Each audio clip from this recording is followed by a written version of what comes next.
Você acha que o Espiritismo, que foi conhecido com a divulgação do Livro dos Espíritos em 1857, ou seja, no século XIX, tem respostas para as questões que a gente vive hoje, em pleno século XXI, um mundo completamente diferente daquele que Kardec escreveu, redigiu a resposta dos Espíritos?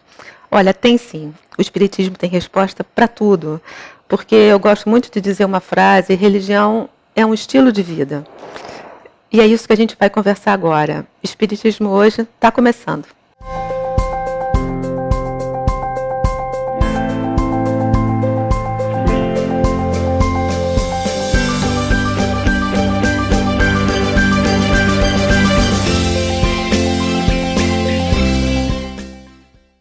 O tema de hoje é relação pais e filhos. E a gente está aqui na Fundação Marieta Gaio, com 2 jovens da mocidade da Fundação Marieta Gaio. E o nosso entrevistado é o Ricardo Gaspar. Bem-vindo, Ricardo. Obrigado pelo convite. O Ricardo, ele é coordenador da juventude do Grupo Espírita Fabiano e ele atua também na mocidade do Conselho Espírita do Estado do Rio de Janeiro, o CERJ.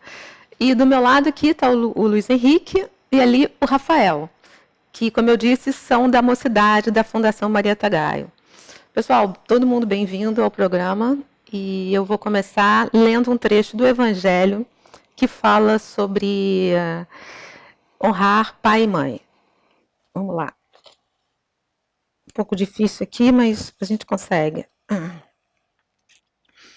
É o capítulo 14 do Evangelho e o item é honrar a vosso pai e a vossa mãe. Piedade filial. O mandamento honrai a vosso pai e a vossa mãe é a lei geral da caridade e de amor ao próximo, visto que não pode amar o próximo aquele que não ama seu pai e a sua mãe. Mas o termo honrai encerra um dever a mais para com eles, o da piedade filial. Quis Deus mostrar por essa forma que ao amor se deve juntar o respeito, as atenções, a submissão, a condescendência. E aí eu vou pular um trechinho que diz o seguinte: tudo o que a caridade ordena relativamente ao próximo em geral. Ricardo, com base nisso, tem um dia eu ouvi uma frase muito interessante que é o seguinte: família é muito bonita num porta-retrato, mas na vida real é completamente diferente.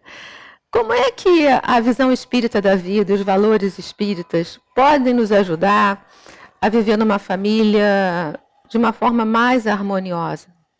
Eu penso sobre esse assunto que não é um processo fácil mesmo, né? A família muitas vezes traz desafetos de outros tempos, né, de outras vidas, mas a família também traz afetos de outros tempos, pessoas que se uniram. Então é natural aquele sentimento de, quando você olha para alguém, alguns você tem uma afinidade muito grande, outros você tem uma certa desconexão, talvez até uma certa repulsa. Isso é natural por conta das múltiplas existências. Eu acho que só conhecer isso, saber isso, que é uma ferramenta que a doutrina dá através da reencarnação, do conhecimento das vidas sucessivas, da reencarnação, saber isso já me conscientiza para eu ter uma atuação consciente na minha família. Então, aqueles com que eu tenho um afeto já estabelecido, é uma situação mais resolvida. Aqueles que eu não tenho é justamente onde eu tenho que atuar. Eu brinco sempre que não precisa conhecer outras vidas para saber onde tem que atuar. Basta olhar onde você se incomoda. É ali. E ninguém nasce numa família por acaso. Você está ali porque tem um motivo específico para isso, né? Todos nós temos a família exatamente que a merecemos. Família que precisamos. Tanto do lado bom quanto do lado a resolver ainda. E aí eu acho que é usar as ferramentas que a doutrina traz para a gente. O culto no lar é uma ferramenta poderosíssima, a prece, sempre constante, e isso requer uma disciplina nossa em se preparar, em fazer esse esforço consciente, como eu disse, para chegar. Não é um processo fácil, mas é um processo. Quanto mais a gente fizer, mais a gente vai evoluindo nesse caminho. Luiz, você tem questões sobre isso, né? Sim, a partir do momento que a gente identifica uma falta de paciência, às vezes até uma repulsa de algum familiar, e provavelmente, tendo base na doutrina, é um desafeto do passado, talvez até um inimigo, o que a gente pode fazer além da prece, o culto, para se aproximar, para conseguir refazer esse laço que é o objetivo desses dois estarem ali reunidos na mesma família. Perfeito. Como eu falei, não é um processo fácil, mas o texto que a gente leu fala na caridade, né? Na caridade devida aos pais e às mães por serem quem deu a cada um de nós a oportunidade da reencarnação, né? Então, é importante, não, eu vou estender esse conceito para a família, não só o pai e a mãe, mas é importante sim a gente buscar formas de resolver, como você está falando. Eu acho que uma dica bem prática seria a gente tentar encontrar um ponto em comum com essa pessoa. Porque assim, você teve uma divergência com ela em algum momento do seu passado. Pode ser dessa vida, pode ser de outra, não importa. Mas na medida do momento que você se conscientiza disso, você começa a querer resolver isso de verdade, você pode tentar encontrar algo nela que vocês dois gostem de fazer. Eu brinco às vezes, você pode encontrar um jogo, uma série, uma coisa que seja algo em comum. Porque teve um ponto que não foi em comum, que foi a divergência. Mas existem coisas em comum. O que esses dois espíritos que estão tentando se relacionar, estão tentando se resolver, estão tentando se irmanar novamente, têm em comum e podem fazer juntos, para não valorizar aquele lado ruim do passado, mas algo bom que pode ser construído no futuro. Porque eu acho que a briga surge justamente quando toca naqueles pontos de dificuldade de cada um. Não existem vítimas nem agressores aqui, né? Estamos falando de duas pessoas que erraram um com o outro no passado. Às vezes numa vida foi um, às vezes na outra vida foi outro. A gente lê as obras espíritas, a gente vê aquelas histórias de reencarnação, como da Dona Ivone Pereira, por exemplo, que a gente vê que são tragédias familiares que se alongam ao longo dos séculos. Ora um errou, ora o outro errou. Você não tem uma vítima. A vítima ela é circunstancial, é daquele momento. Naquele momento aquela pessoa é vítima. Mas pode não ter sido em outros tempos. Então, com essa compreensão que a doutrina traz, a gente consegue fazer esse trabalho mais consciente de trabalhar essas questões. Mais uma vez, um argumento racional. Não é simples. Por isso que eu acho que também precisa do trabalho emocional. Por isso que eu digo de encontrar coisas em comum, de tentar suavizar essa relação, não nos pontos de tensão, mas em pontos agradáveis que vocês tenham em comum. Você falou da prece, eu me lembrei do livro do André Luiz, Entre o Céu e a Terra, não sei se vocês já leram, que é a prece de uma menina, né, de 15 anos, consegue modificar o ambiente familiar, que estava extremamente conturbado. E você falou, como você falou da prece, quer dizer, uma menina de 15 anos fez uma prece tão sentida que com isso ela conseguiu, demorou 2 anos, se não me engano, até que todo o problema fosse solucionado. Mas a prece dela foi o ponto de partida para aquela transformação fundamental, né, de uma família conturbada que se tornou uma família harmoniosa. A gente estava até conversando um pouco antes, né, que a gente às vezes vê os pais, a família como pessoas que devem nos prover algo, como aquele super-herói, aquele pai super-herói, aquela mãe que é perfeita, só que isso não é uma visão realista. Somos todos espíritos imortais na jornada. Somos pessoas com dificuldades, com defeitos, com problemas. E muitas vezes o filho é que está mais em condição de ajudar aquele núcleo familiar. Como nesse exemplo que você citou. É só uma menina de 15 anos? Não. É um espírito imortal, reencarnado com 15 anos naquele momento, que pode fazer a diferença ali. Eu acho que isso é bom pra gente, a gente se empoderar como filhos, para ver que nós podemos fazer a diferença também. Claro, vai ter momentos que nós vamos falhar, vai ter momentos que nós não vamos conseguir, vai ter momentos que a gente vai fraquejar, porque nós somos imperfeitos e devemos esperar ainda esse lado imperfeito nosso. Mas devemos nos esforçar para ser melhor a cada dia. É o nosso papel. Então, por que não a jovem fazer a prece, né? Por que não nós, como filhos, fazermos a prece, ou quando formos pais também ter uma atuação mais consciente, já que a gente tem toda essa bagagem da doutrina espírita. O Rafael estava falando um pouco sobre essa hierarquia, né, Rafael? Pais e mães e divergências.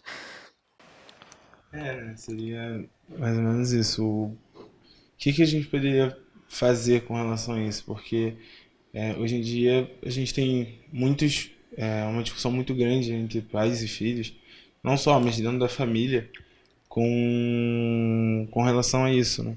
Quando que a gente deve abordar ou quando que a gente deve conversar com os pais ou dentro do núcleo familiar sobre os eventos em si, a gente conseguir. Até por conta da hierarquia que você estava falando, que a gente tem uma hierarquia muito bem definida na família. E às vezes a gente não consegue sentar e conversar com a mãe, com o pai ou com o tio, com relação não só à família, mas com relação às outras coisas. Então, às vezes é muito difícil para o filho conseguir sentar e ter uma conversa sincera com o pai ou com a mãe com relação ao que está acontecendo até mesmo na vida dele. Perfeito. Olha, eu sou filho, mas também sou pai, né? E eu entendo que não é um processo simples mesmo, mas é um desafio bom para ser vencido. Eu acho que a gente precisa começar a encontrar as ferramentas para o diálogo. Hierarquia existe, e a gente tem que reconhecer isso também. No núcleo familiar, existem os pais, existem os filhos. E o pai, ele trabalha com o que ele acredita que é o melhor para a educação do filho. Por vezes ele vai estar errado, por vezes ele vai estar certo. Porque ele é um espírito imortal, com suas falhas, com suas dificuldades, mas ele acredita, por mais absurda que pareça a visão do pai na percepção do filho, aquilo é o que ele acredita que é o melhor, ou é aquela construção que ele viveu. A gente estava conversando um pouco sobre isso também, né? Que aquele pai foi educado de uma forma, num contexto, numa realidade. A Mônica falou no começo de 1800, no século XIX, que era outro contexto, mas isso se aplica agora também. Nós, como pais, fomos educados, como filhos, perdão, fomos educados num outro contexto diferente do de vocês agora. Da mesma forma, existe essa diferença de percepção, de conhecimento do mundo.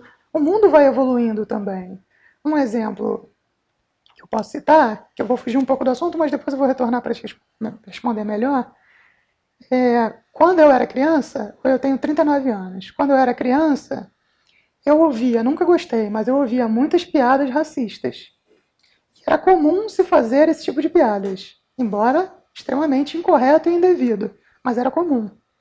Hoje em dia, nas escolas, ainda existe, é claro, ainda existe a questão, mas hoje é crime. Então, quem foi criado ouvindo aquilo, achando que era natural, hoje tem que rever sua posição. Mas ele foi criado com aqueles valores. Então, muitas vezes é difícil para a pessoa rever aquela posição. Qual é o nosso papel? Educar. Educar sempre. O mundo mudou. Você fala, desculpa, você fala papel como filho ou papel como pai? Nosso papel como espíritos, independente de pais e filhos. Porque às vezes o pai não vai ter aquela construção que você já tem naturalmente. A pessoa mais jovem hoje já nasceu num mundo onde o racismo ele é crime. E tem que ser. Claro. Né? A gente vive num mundo que homofobia ainda não é crime. Mas deveria ser. Então, o que eu quero dizer com tudo isso, fugir um pouco do assunto, mas para tentar responder. Que a construção dos seus pais para os diversos assuntos da vida foram diferentes da sua. Então a gente precisa criar um pouco de compreensão em relação a isso, sem deixar de nos posicionar. Que aí eu volto a Jesus, me lembrando daquela fala, que seja o seu falar sim, sim, não, não. Tem horas que é para dizer não. Aí vale para os dois lados também, tanto para pais quanto para filhos, né? Tem horas que o pai tem que dizer, olha, desculpa, mas não. Tem horas que o filho tem que dizer, olha, eu respeito sua opinião, mas não. Porque isso não é adequado e tudo mais. E às vezes aí vem um conflito, como você estava falando, né? Porque essas vivências diferentes, culturas diferentes, gerações diferentes, formas diferentes de pensar, de vivenciar o mundo. Eu sou da opinião que a gente tem que tentar dialogar sempre com respeito. Isso não é um trabalho fácil, porque, como você falou, tem hierarquia. E aí, às vezes, o pai se coloca naquela posição de que, não, eu estou certo e você está errado. E não existe um diálogo de igual para igual nesse momento. A hierarquia não é para isso, mas ela acaba acontecendo, ela se sobrepor nesse momento. E aí, o que tem que acontecer? Tem que existir aquela compreensão do filho, que, olha, tudo bem, ele está falando, eu não concordo, não está certo, mas ele está falando isso, porque ele teve outra vivência. Então, tentar ter um olhar de empatia nesse momento. E assim, como a gente não pode mudar o outro, não tem como obrigar o pai, a mãe a mudar aquela opinião. Mas a gente tem como tentar compreender, tentar viver. do ponto de vista do pai. Se for um pai mais consciente, que busca reconhecer os avanços, reconhecer as mudanças, ele vai tentar trilhar esse caminho também. E quem sabe o filho não vai ser o exemplo para essa mudança. Não vai ser aquele que vai despertar aquele pensamento, eu acho que eu estava errado. Eu já vi isso acontecer em relação a muitos assuntos com jovens, até lá na nossa juventude, que o pai tem uma visão muito firme, mas com o tempo vai amansando, porque ele vai vendo que não era bem assim, que agora pode ser diferente. É um exercício. Eu acho que como filho, como filhos, que nós podemos fazer é tentar compreender um pouco mais, mas sem deixar de se colocar, dialogar, buscar construir, crescer, enfim. Sobre isso, o Luiz estava, na conversa que a gente teve antes, o Luiz trouxe a questão de muitas vezes os filhos culparem os pais por situações que eles vivem hoje. Quer falar um pouco sobre isso, Luiz? Sim, é isso mesmo. A gente muitas vezes responsabiliza os pais por certas situações. Por exemplo, alguém tem dificuldade em tomar decisões, em fazer escolhas, e muitas vezes responsabiliza os pais porque na infância não escolheu o brinquedo, não escolhia a roupa que ia utilizar. E muitas vezes a gente se esquece e acaba cobrando que os pais deem algo que eles não receberam. Né? E a gente se esquece que os pais também foram filhos e que se a gente responsabiliza os nossos pais, a nossa criação por algo em nossa personalidade, por uma dificuldade atual, os nossos pais também tiveram as questões por causa de uma educação. E não existem aí culpados e vítimas. Existem equívocos, mas que todos podem solucionar juntos. Mas às vezes é difícil, porque parece que a gente sempre encontra lá na infância e responsabiliza os pais por determinados comportamentos e questões. É verdade. Eu acho que sua colocação é muito madura, eu acho que é uma visão correta, doutrinariamente correta também. Difícil, às vezes, emocionalmente, porque a gente se envolve pelo calor do momento, pela discussão, isso é natural, mas é um esforço que a gente precisa fazer, de começar a compreender que é isso mesmo. São pessoas com outra construção, com outra realidade, com outra vivência, e que eles não são responsáveis por tudo que eu sou. É verdade, sim, que algumas ações de nossos pais influenciam o que a gente é hoje. São responsáveis pela nossa educação. Eles têm essa responsabilidade também, eles respondem por isso reencarnatoriamente. Né? É a missão deles. Então, sim, isso é uma verdade. Realmente, a gente vê na doutrina, a gente vê no Evangelho, que essa é a missão e que se eles falharem, existem consequências. Mas na prática, quem está livre de culpas? Né? Quem está isento de culpas? De responsabilidades, melhor dizendo. Tirar a palavra culpa, né, que não é a melhor. De quem está isento de responsabilidades? Eu fiz algo, meu pai fez algo, minha mãe fez algo. O que importa é a gente se entender, não importa nem é muito ficar tentando encontrar a origem disso. Porque a origem está em vários pontos, são vários momentos, eu também erro, você também erra. Então essa compreensão facilita muito, que traz um argumento racional para trabalhar o nosso emocional e conseguir trabalhar melhor essas questões. Não dá para culpar os pais por tudo mesmo. Quando você se torna pai, você começa a entender isso um pouco melhor pela vivência, que você vê, caramba, olha o erro que eu cometi com meu filho sem querer, eu não queria fazer, mas eu acabei fazendo. Então você vê, poxa, e eu pensava isso dos pais, então quer dizer, você começa a se reconhecer como também um espírito. Cai um pouco o orgulho, né? Eu acho que é isso que a gente tem que falar. O orgulho cai um pouco e você começa a olhar, olha, pode ser diferente. Eu posso ver isso de forma diferente. Se a gente puder fazer isso antes de ser pais, melhor ainda, né? Porque a gente já está se conscientizando na realidade. É nesse sentido que eu achei bem madura a sua colocação. E perfeito, doutrinariamente, né? A doutrina espírita, ela nos traz também o conceito de renovação, né? A gente não pode evitar que as coisas aconteçam conosco, mas a gente pode ter o controle de como a gente reage àquilo que aconteceu conosco. Acho que um exemplo, Chico Xavier é sempre um exemplo. É claro que até chegar agora mesmo. a gente chegar ao Chico, mas o Chico teve uma infância dramática, né? Ele passou, acho que por todas as dificuldades e foi torturado, não tinha mãe, o pai casou, enfim. O Chico teve uma situação dramática. Mas ele conseguiu reverter isso. Ele conseguiu reverter isso e se tornar o Chico Xavier, né? É claro isso. Que